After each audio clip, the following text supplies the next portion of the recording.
1960년 학부 졸업 논문 발표 기준으로 저희 한국사 탐구는 반세기를 막 넘어섰습니다.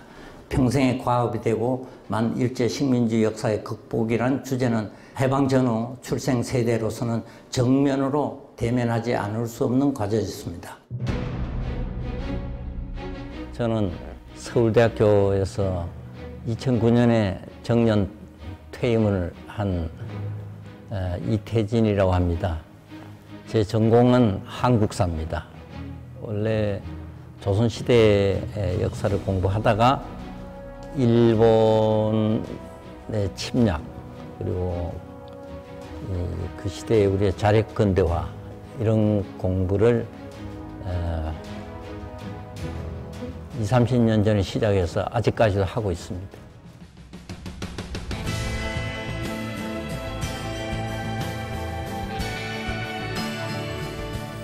역사 연구에서는 가장 중요한 것은 1차 사료를 보는 겁니다. 사료의 세계를 그 사람이 얼마나 문제의식을 가지고 돌아다녔냐. 그런 의심을 가지고 사료를 보면은 사료가 새로 나옵니다.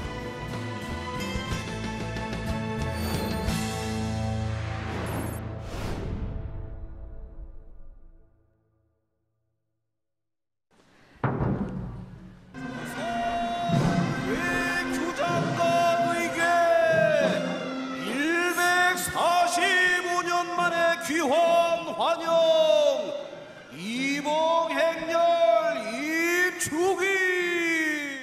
교수님, 이때 사람들이 굉장히 많이 관심을 가졌었거든요. 예. 여기 교수님이 굉장히 큰 역할을 하셨다고 들었어요. 예. 제가 일을 벌렸죠. 그 반환 요청을 사실은 서울대학에서 했습니다.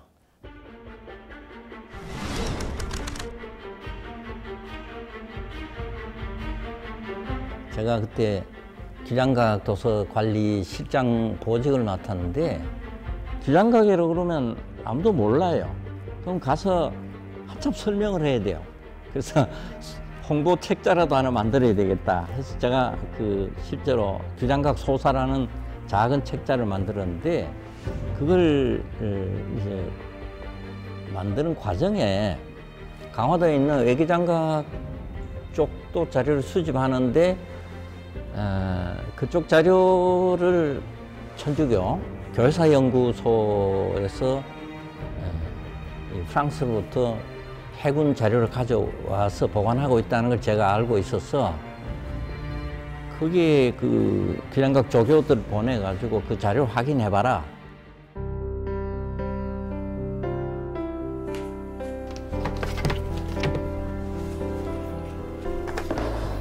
이게 당시 준비했던 자료예요. 근데 여기서 제일 중요한 건 이 호수 제독이 병인양육 때 자기네 장관한테 보낸 보고서. 본래는 이런 식으로 쓰여져 있었어요. 이게 호수 제독 친필 편지입니다. 예. 한국교회사연구소에서 이렇게 한국어로 번역을 해놨더라고. 편지를 보니까 이 외기장각 건물에 있는 값이 나가 보이는 프랑스죠. 우리 국립문서관에 소장할 가치가 있어 보이는 것, 한 300여 책을 가지고 갑니다. 그리고 이걸 드러낸 뒤에 나머지는 다 불태우고 철수합니다. 이게 편지에 그렇게 내용이 나옵니다. 그래서 이거 참, 이 고약한 놈들 소감이 좀 들었죠.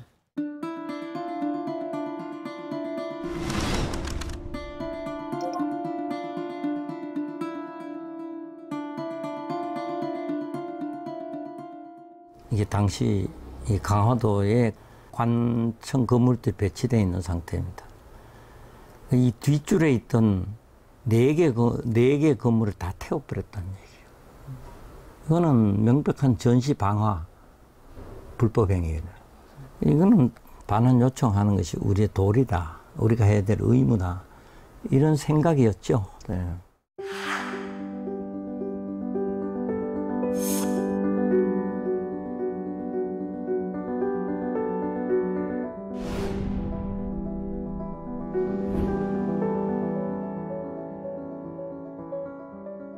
박병선 씨 여사께서 또 그 서울대학에서 그런 운동을 벌이기 전에 국립도서관 안에 있다는 확신 아래 몇 년 동안 찾았다는 거죠. 근데 베르사유 분관에 있는 직원이 하루는 본관에 와서 그 박 여사를 만나서 야, 혹시 네가 찾는 책이 우리 분관에 어디 한 구석에 쌓여 있는 그건지 모르겠다. 와봐라. 급히 쫓아가 봤더니 폐기 또는 수리할 책을 모아놓는 방에 그게 다 들어가 있더라는 거예요. 그래서 박병선 여사가 그때 그 한국 대사관으로 쫓아갔대요. 보관이 정식으로 돼 있지 않는 상태니까 반환 요청해도 아마 그 성공할 확률이 좀 있다. 우리 정부에서 정식으로 좀 나서시라 이렇게 얘기했더니 그 대사가 꼼짝을 안 했대요. 오히려 뭐 강대국 하고 트러블을 만드는 것은 별로 좋은 일이 아니다. 그래서 박 여사는 그때 그렇게 해서 포기를 해버렸어요. 대사가 나서주지 않는데 이걸 어떡하냐 해서 서울대학이 나서지 않았으면 반환운동이 시작되지 않았 거고 따라서 뭐 돌아올 기회는 없었죠. 그러니까 그 편지의 발견이라는 건 대단히 그 중요한 일이었습니다. 예.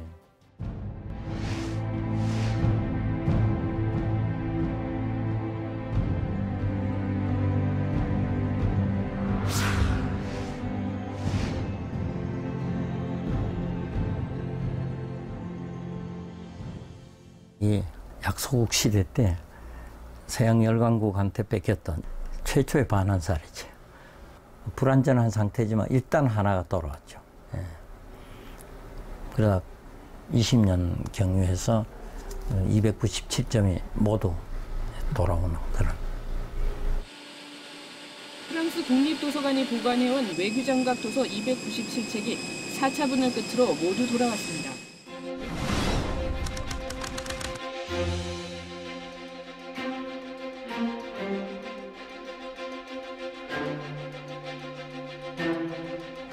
실망과 그 감사 이런 것이 이제 교체되는 그 시간들이었어요. 돌려주는 형식은 완전 반환을 안 했습니다. 5년 단위로 갱신하는 영구 임대 형식으로 했어요. 그거는 다른 나라 유물들이 마찬가지로 반환 대상이 될 거를 막기 위해서 그 편법이죠. 편법인데 그 조건 받아들이자 그랬어요. 그 우리 땅에 온 것이 어떻게 다시 나가겠냐. 그건 그때는 정말 내놓는다고 우리가 바보가 되는 거다.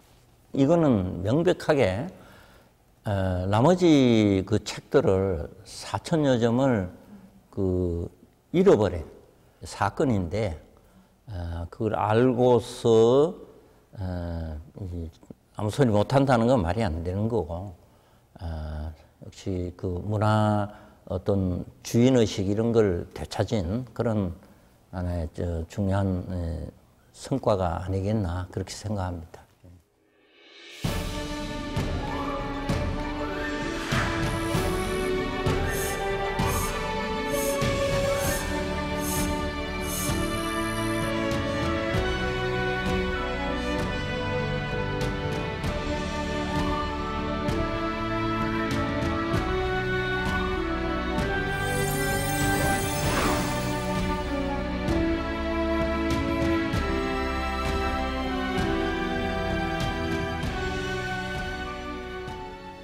(1960년대) 후반에 대학원 다닐 때 수유리에 살았어요. 그 집 마당에서 저 인수봉이 매일 저렇게 좀 멋있게 보여요. 유화로 그린 건 처음이었어요. 이게 몇 년 된 그림이에요, 그러면? 저게 아마 67년으로 그 정도 돼요. 그러면 50년 됐네? 그림 그리는 건 원래 좋아했어요. 초등학교 때 어머니가 맨날 밖에 와서 노니까 공부 좀 해라 그러면 방 안에 들어가서 도화 물감이라는 거 수채화 그린 거 있잖아. 종이 펴놓고서 그림 그리고 시간 보내고 그랬어. 공부하는 척 했다고. 제가 어렸을 때는 뭐 깡촌이라는 그런 말이 있죠. 바닷가 농어촌입니다. 시골에서 바깥 그 세상을 접하는 그 수단은 닷새에 한 번 서는 장이었습니다. 쌀 장사도 오고 뭐 옷감 장사도 오고 뭐 그러지 않습니까? 저는 제일 반가웠던 게 책 장사였어요. 그 어린이 월간 잡지, 뭐 세벗, 학원, 뭐 소년 세계 뭐 이런 거였어요. 최소한의 교과서 외의 지식을 얻는 수단이었죠.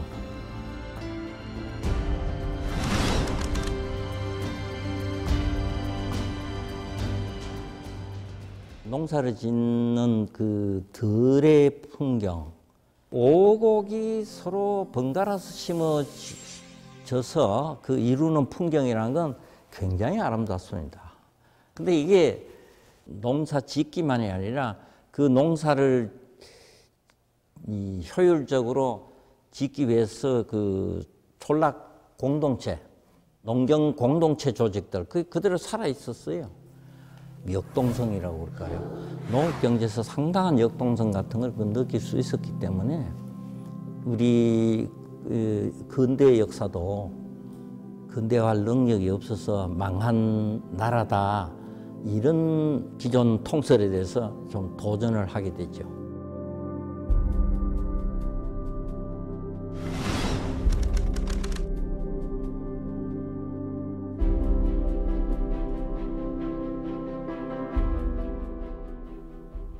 너무 날씬해져 있죠, 지금.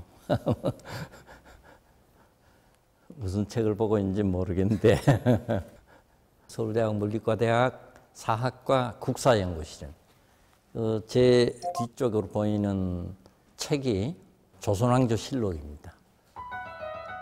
2학년 겨울방학부터 출입 허가를 받아서 들어갔어요. 그때 왜 일찍 그렇게 저 연구실 들어가려고 그랬냐. 당시 실록은 저 방 외에는 전국에 없었습니다. 그래서 실록을 보고서 자료를 뽑아서 논문을 써야 되니까 저 길을 쓰고 조교한테 특별히 청해서 들어간 겁니다. 물론 다른 학생들도 뭐 와서 볼 수는 있지만 상주 하는 거는 여러 가지 저 공부하는데 유리하니까 자청해서 들어갔던 거죠.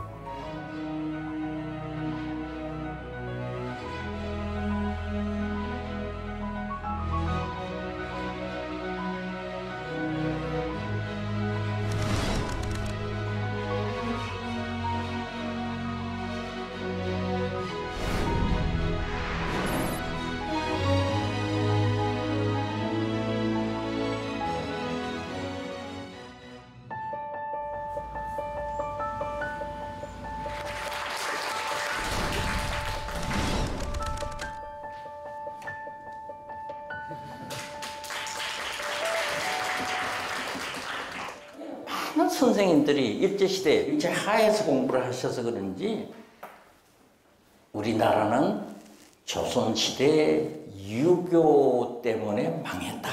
과연 그럴까? 그런 설명을 우리가 그대로 받아들여야 될까? 그런 의심이 들었어요.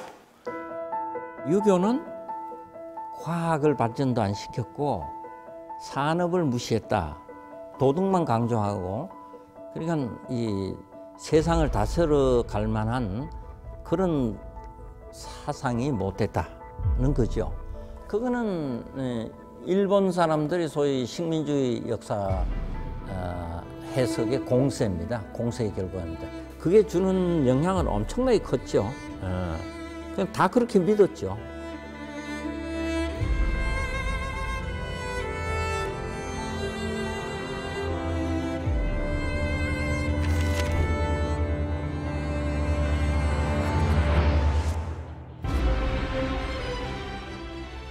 군주는 사대부만의 군주가 아니라 모든 백성의 군주가 되어야 된다. 소민으로서의 민과 왕이 나라의 주체다. 이 민국이라는 용어가 유교권에서는 최초로 그리고 유일하게 우리나라 역사에서 등장을 합니다. 분명히 망국적인 그 사상이 아니었다. 순기능이 훨씬 강했다. 이걸 이제 증명하는 그런 논문이었죠. 그랬더니 그 학회에서도 상당히 그 많은 사람들이 유사한 주제로 그 논문들을 쓰고 해서 조선왕조 사회가 그 유교를 통해서 지방 단위 사회 운영 능력이라든가 이런 것이 상당히 높은 수준으로 발달하고 있었다 하는 이런 것이 지금은 학계 정설처럼 됐습니다.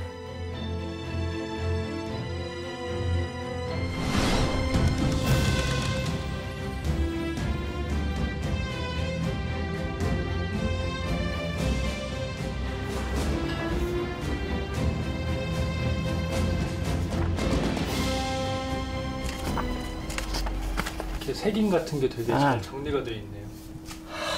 책을 전부 컴퓨터에 입력을 해놨어요. 그 책이 많아지니까 가지고 있는데도 모른다고. 어떤 역사학자의 가장 중요한 조건은 사료를 많이 봐야 돼요. 그리고 자료를 찾는 과정은 매우 지루하죠. 매우 지루한데 몇 개의 문제를 계속 천착을 하다 보면은 눈이 뜨인다. 사안이 생긴다. 그래 옛날 사람들 사안이란 말을 많이 했어. 직업으로서 역사를 하는 사람들만 누릴 수 있는 세계라고 할 수 있죠. 재밌어요.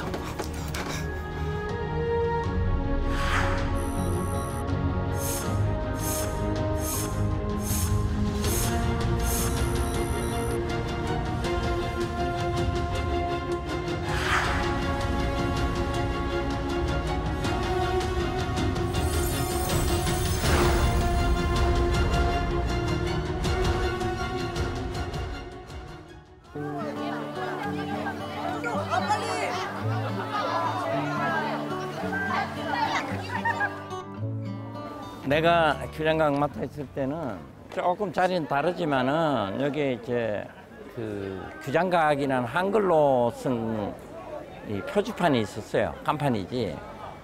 내가 저 연구실에서 전시품 내려오는데 초등학생들이 몇 명 오면서 규장각이 뭐야? 옆에 있던 한 놈이 아이 중국집이야 중국집. 그래서 너무 웃었어요. 그런데 지금은 그 뒤에 애기장각 그 의교도서 반환 운동이 벌어지면서 국민들 가운데 지금 규장각 외직 규장각 모르는 사람이 없게 됐죠. 예. 제가 규장각 도서 관리실장이 돼서 관리 대상물을 통해서 계속 일을 하게 된 건 두 건이었습니다. 하나는 말씀드린 그 애기장각 도서 반환, 다른 하나는 이제 규장각에 소장되어 있는 고종시대 문서를 정리하는 일. 관청에서 생산된 문서들이 그때까지 돈이 없었어. 전혀 그냥 쌓여 있는 상태예요. 공문서 자체가 서고에서 이렇게 쌓여 있는 상태로서는 이 시대 연구에 활성화는 기대할 수 없다. 그래서 그 자료를 영인본을 만들기 위해서 제락스 카피를 떠가지고 깨끗이 떠가지고 정리하던 친구가 순종 황제 때 칙령 조치 기간은 딱 정해져 있어요. 1907년 11월 중순부터 18일부터 꼭 2개월. 근데 그게 서명이 하나여야 돼. 한 필쳐야 되는데 이게 5가지, 서로 다른 5가지, 6가지가 막 나오는 거예요. 그 보고가 들어와서 이거는 보통 일이 아니다. 그러면 나라의 그 주권을 차례로 빼앗았던 조약들, 그 원본 좀 꺼내보자. 이게 한일 의정서. 그래도 한국 정부의 의사가 표시된 겁니다. 2개의 조약문에 문서를 묶은 리본이 색깔이 다르죠. 조선체에서는 황색, 일본체에서는 청색, 각각이 했다는 겁니다.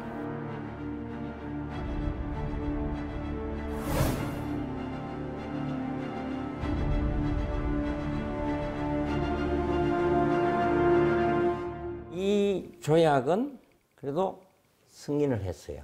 승인을 한 이유는 뭐냐? 여기 제3조에 대일본 제국 정부는 대한제국의 독립 및 영토 보전을 확실히 보정할 것, 이렇게 돼 있습니다. 내용대로라면 주권을 뺏길 조약은 아니라고 판단한 거죠. 그런데 이게 그 악명 높은 을사조약인데 우리나라 국권을 뺏어가는 결정적 계기가 된 이 보호조약, 을사보호조약이에요. 제목이 없어. 네? 제목이 없다고. 그리고 계속 이걸 검토하다 보니까 눈에 확 들어오는 게 리본이에요. 이거는 일본 공사관에서 쓰던 리본이에요.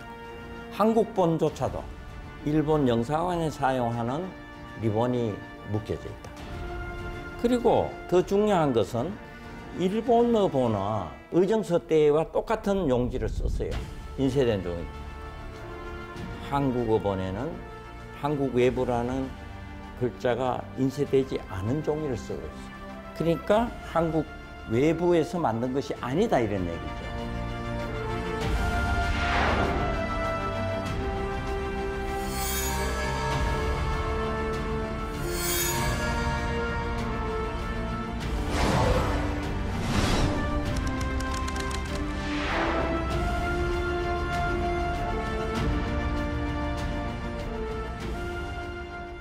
우리나라의 국가 운명을 이후에 40년, 50년을 좌우하는, 어떻게 보면 그 영향은 지금도 계속되는데, 이런 엉터리 조약에서 그 고통을 받았다는 것이 도저히 믿겨지지 않고, 정말 어처구니 없는 허탈한 그런 소감을 많이 느꼈죠.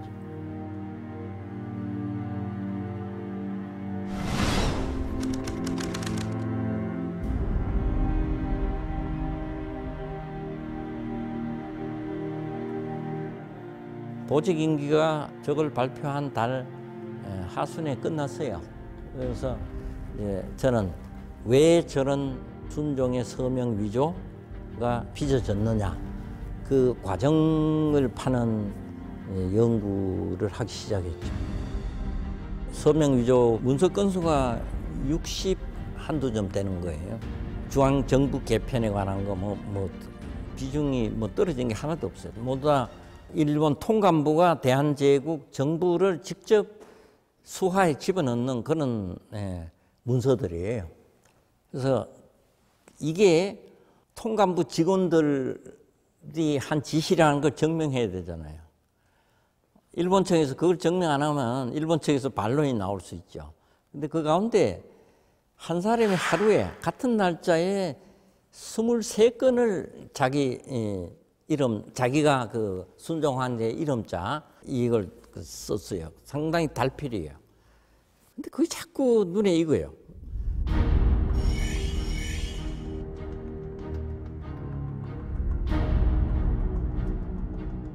조선시대 서울차대에 관한 논문을 쓰면서 그 이전에 논문을 쓴 사람으로 일본의 마이마 교사쿠를 알고 있었는데, 그 사람이 을사조약 때는 이토 히로부미 특사의 통역이었습니다. 그래서 가능성이 상당히 높죠. 이 서명의 글자, 거의 일반인들 안 쓰는 글자이기 때문에 합쳐보는 수밖에 없다. 그래서 규슈대학 조선학과에 자필로 원고를 남긴 것들이 많았어요. 그래서 이 사람 필체를 수집하러 간 거죠. 이 감흥기라고 그러는 자필 그 원고가 있었어요. 여기 토산. 그리고 자 여기서 이제 석등농 석자가 딱 나오는 거예요. 그래서 두 개로 맞추자. 합자를 한 결과가 이건데 이거를 이렇게 가져가서 됐죠.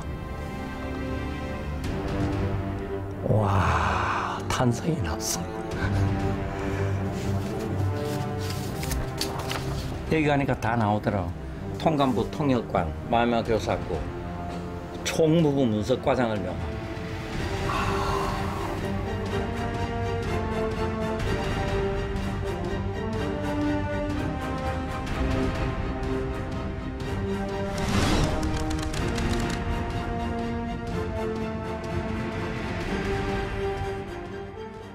사실은 저 서명위조는 일본인들이 가장 아픈 것입니다. 그러니까 일본인들은 굉장히 그 세밀하잖아요. 그래서 아주 구체적인 자료를 갖다 대면은 아 하는 겁니다. 저 위조 서명의 발견은 그것을 파헤치는 첫 계기가 됐죠. 네.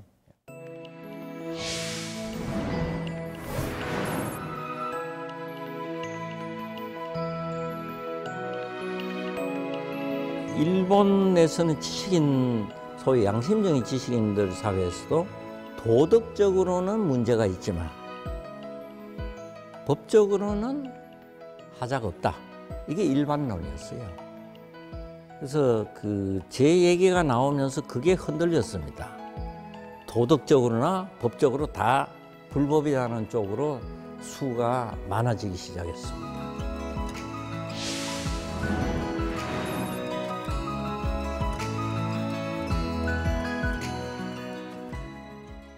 한일 강제병합의 죄를 인정하는 양국 지식인의 공동선언이 발표됐습니다. 일본의 한국병합은 원천 무효라고 밝혔습니다. 한국병합은 대한제국의 모든 사람의 격렬한 항의를 군대의 힘으로 짓누르고 실현시킨 문자 그대로 제국주의 행위이며 불이 부정한 행위였다.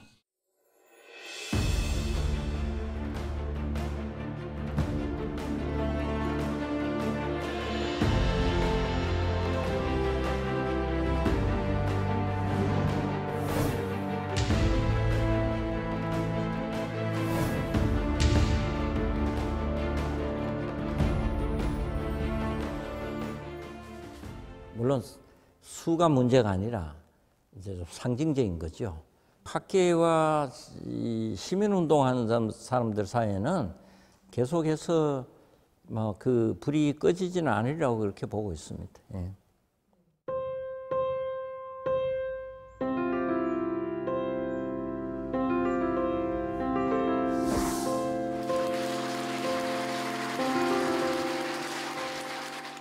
상해 임시정부를 세워 출범한 대한민국이 대한제국을 승계하는, 대한제국을 잇는 민국으로서 대한민국이라는 국호를 제정했다는 거 아는 분들이 별로 없는 것 같습니다.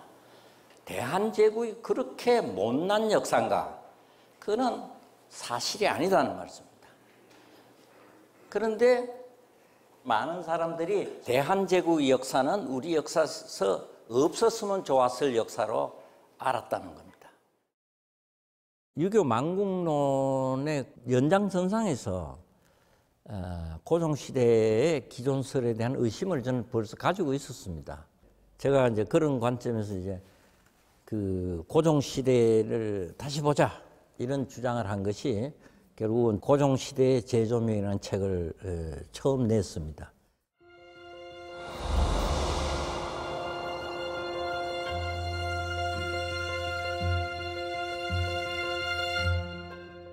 자, 근데 실제로는 어떤 군주였던가?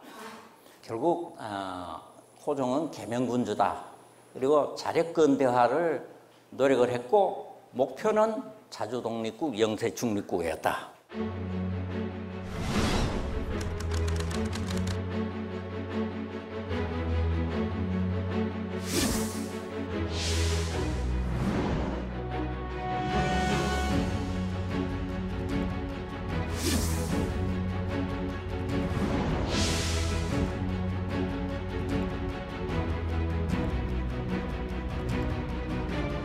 그 책에 실린 그 논문들은 기존의 통설을 완전히 뒤엎는 것들이 많았습니다. 근데 그 책이 나왔을 때 상당히 많은 분들이 그럴까 이렇게 오히려 소극적인 반응을 많이 보내왔습니다. 그런데 왜 그렇게 됐냐? 1907년 헤이그 만국평화회의에 참특사를 보내기 전까지는 서울에서 활동하던 일본 기자들도 한국의 군주는 또는 나중에 황제가 됩니다. 황제는 군주로서 자질이 있는 사람이다. 이렇게 평가를 했어요. 그런데 헤이그 특사 사건이 난 뒤에 그 표현이 확 바뀝니다. 이토 히로부미 통감 방치 말에 암군이다. 어두울 암자 암군이란 말을 써요. 자기네 말을 안 듣는 군주라는 뜻으로 암군이란 말을 썼어요. 그 각본에 아직도 우리가 못 벗어나고 있는 면이 많이 있다. 이게 이제 심각한 문제죠. 예.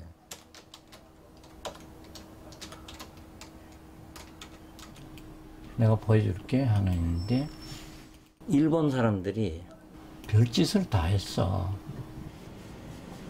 이 배경이 근사하잖아요.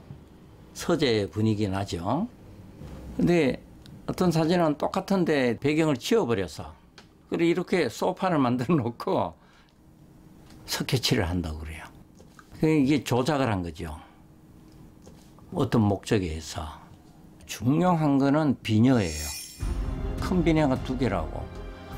궁중에서 큰 비녀를 2개 꽂을 수 있는 여성은 왕비밖에 없어요. 근데 바꿔놓고 뭐라고 그 캡션을 붙였냐면은 칩 레디, 상궁이라고 그랬다고.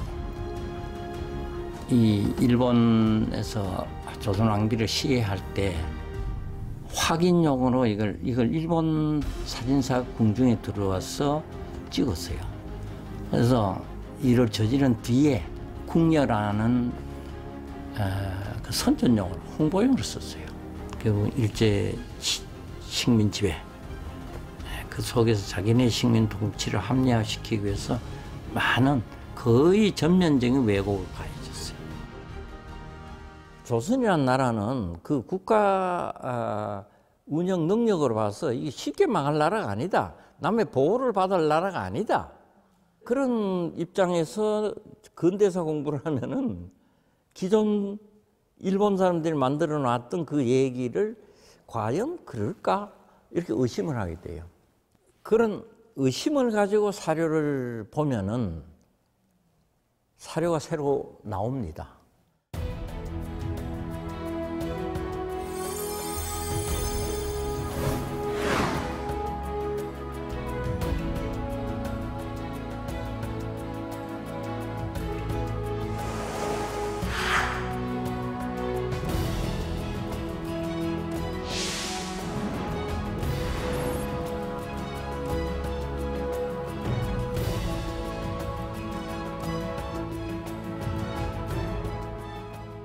그런 기회가 주어지기가 참 어렵죠. 초청받은 입장에서 보면 초청한 분이 상당한 그 용기가 있다. 특히 일본 사회의 일반적인 분위기에서 볼 때. 평소에도 이런 얘기는 내가 하는 연구는 언젠가 일본인들, 또 일본 학생들한테 그 들려주고 싶다 하는 그런 욕망을 늘 가지고 있었기 때문에 너무나 반가웠죠.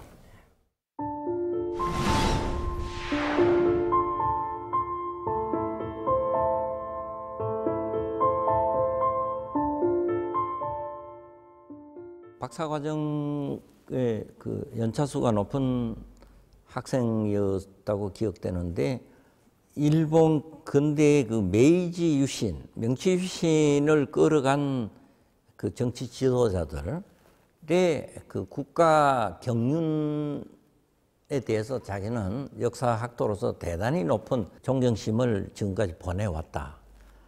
뭐 이토 히로부나 뭐 그 야마가다 아리도모 뭐 이런 사람들은 다 있겠지 뭐. 근데 그 사람들이 이웃 나라 조선에 가서 그런 침략적인 행위를 했으리라고는 상상도 못했다는 거예요. 그 레포트리고 제가 쇼크를 받았지. 아, 역시 역사를 바로 안 일으키는구나.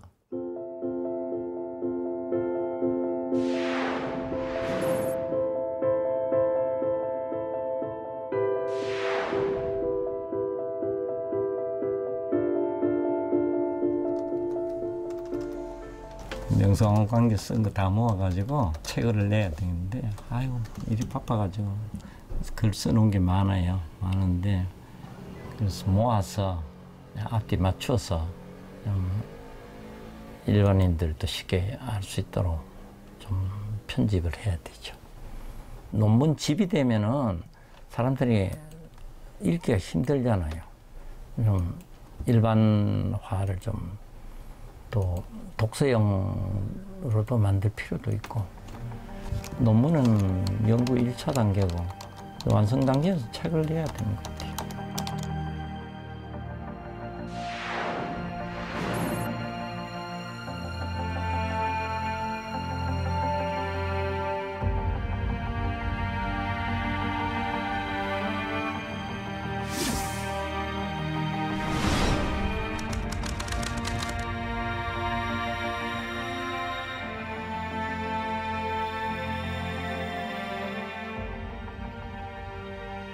음. 2010년 9월에 국사편찬위원장 임명을 받았거든요. 취임을 한 뒤에 10월 초에 이 국정감사가 바로 들어가서 임명받은 지 얼마 되지 않으니까 뭐 겁이 없었죠. 아무것도. 조선왕조실록 이걸 영어로 번역해서 어렵더라도 영어로 번역해서 이걸 세계 지식인들이 다 볼 수 있게 해야 되겠다. 뭐 30년 걸려 좋다. 그렇게 얘기했대. 어느 국회의원이 적극 지지를 해줬어요. 그래서 그 다음 해인가 예산 확보를 했어요.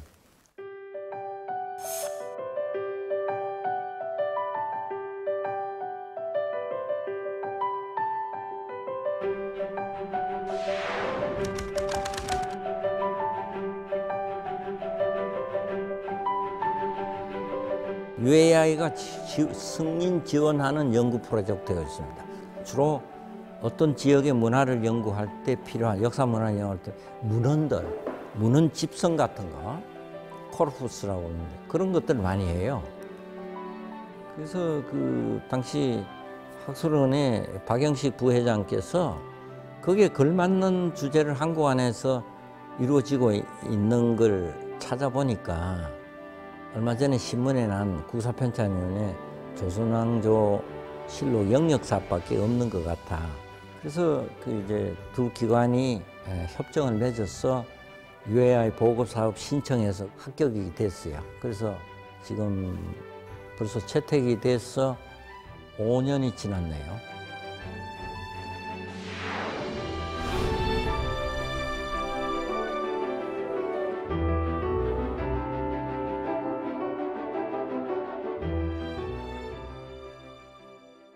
제가 다른 능력이 있어 그런 게 아니고 이거는 순전히 그 조선왕조 실록 덕입니다. 가서 조선왕조 실록이란 것 이런 거라고 설명을 했더니요 너무 관심이 많아요. 어떻게 그런 그 근 500년의 기록이 하나의 기준으로 그렇게 끊이지 않고 이어져 내려왔느냐 너무 신기해요. 그래서 제가 조상덕을 단단히 봤습니다.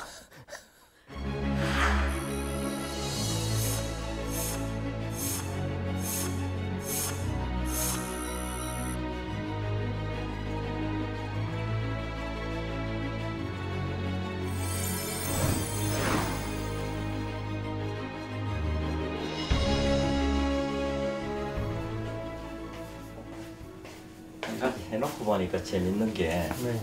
이게 되게 80년대에 모았던 걸로 기억나는데 네. 명함이 다 한자로 돼 있어 이름이. 이게 뜻밖에도 네. 사료가 돼. 명함이 언제까지 한자로 썼냐 이름을. 지금은 명함에 한자 쓰는 경우는 아주 드물죠. 아주 보수적인 사람이지. 이런 조그만 것도 다 역사네요, 지금.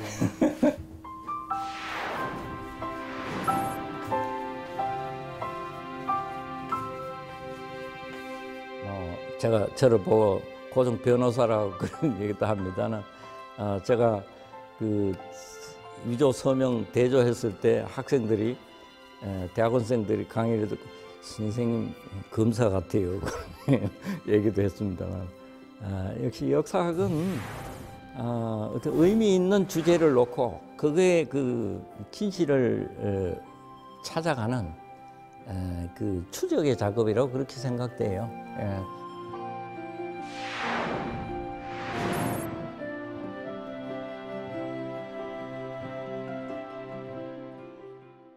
조선왕조 실록에 이 하늘에서 뭐 별이 떨어지고 1500년부터 막 집중적으로 많이 등장하잖아요. 이 앞에는 별로 없다가 이게 이제 이 서양 사람들이 17세기에 그 소빙기 현상이 있었다.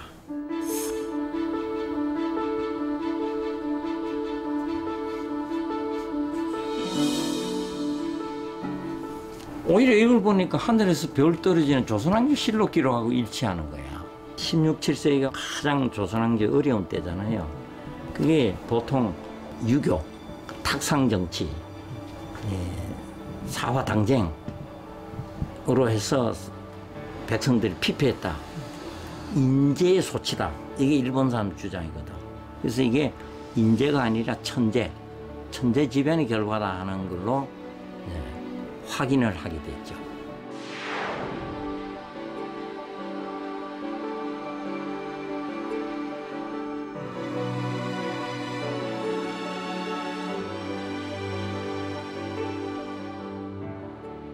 역사학이라는 게 본래 그런 것.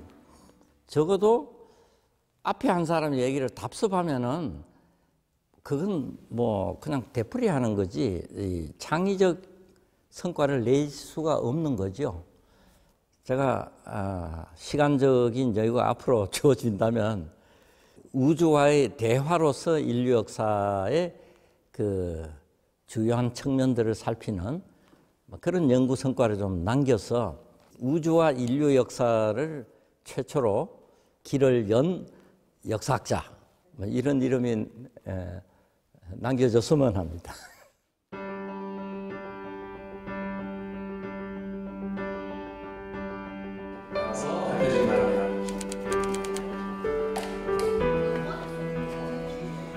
근데 식민사학을 어떻게 극복해 나가고 고종이 우유부단한 바보가 아니라 사실은 근대화와 자주 독립을 위해 노력하였다는 점을 알 수가 있었고 내가 이미 알았던 기본 역사에 몰랐던 독특한 여러 사실들을 첨가하는 느낌이었다. 강연을 듣고 보니 역사가 조금 더 재미있어진 것 같다. 하나, 둘.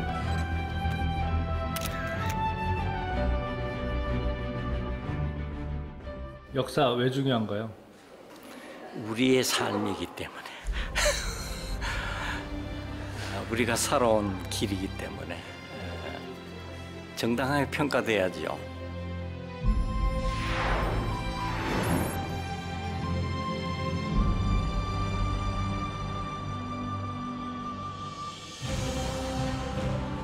반문이라는 거는 역사 연구의 출발인 것 같아요.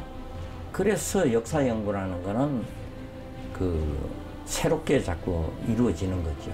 저 경우는 워낙 일본 사람들이 엄청나게 그 부정적으로만 포장을 해놨기 때문에 그걸 걷어내는 작업을 열심히 하다 보니까 저의 반문은